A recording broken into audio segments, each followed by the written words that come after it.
இங்கே இருக்கிற எல்லா சமயங்களும் நம்மளுடைய மனம் பக்குவப்படுற வழியை தான் சொல்லுது. அன்பே தெய்வம், ஆசை அருமின், அனைத்து உயிர்களையும் நேசி அப்படின்ற அடிப்படை கருத்துக்களை சொல்கிறதுல அனைத்து சமயங்களும் ஒன்றுபடுது. ஒரு ஊர் இருக்குதுன்னா அந்த ஊரை போய் சேர்றதுக்கு பல வழிகள் இருந்தாலும் ஆனால் போய் சேர்ற அந்த ஊர் அப்படின்றது ஒன்று தான்.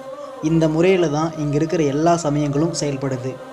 அதனால் அந்த செயல்படுற விதம் தான் வெவ்வேறையே தவிர அந்த செயல்படுற கரு அப்படின்றது ஒன்று தான்.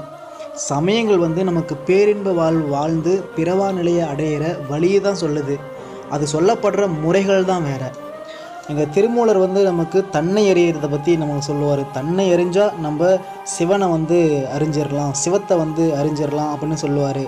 தன்னை அறிய தனக்கு ஒரு கேடில்லை, தன்னை அறியாமல் தானே கெடுகின்றான், தன்னை எரியும் அறிவை அறிந்த பின் தன்னையே அர்ச்சிக்கத்தான் இருந்தானே அப்படின்ற அந்த பாட்டின் மூலமாக நமக்கு என்ன சொல்ல வர்றாருன்னா, தன்னை அறிதல் அப்படின்றது எவ்வளோ முக்கியம் அப்படின்றத சொல்கிறாரு.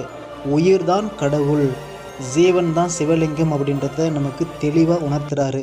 ஸோ அதனால் நம்ம தன்னை அறிஞ்சிட்டாவே போதும், நமக்குள்ளே இருக்கிற நம்ம சிவத்தை உணர்ந்துடலாம். இதுதான் எல்லா சமயங்களும் போதிக்கிற ஒரு பொதுவான வழி.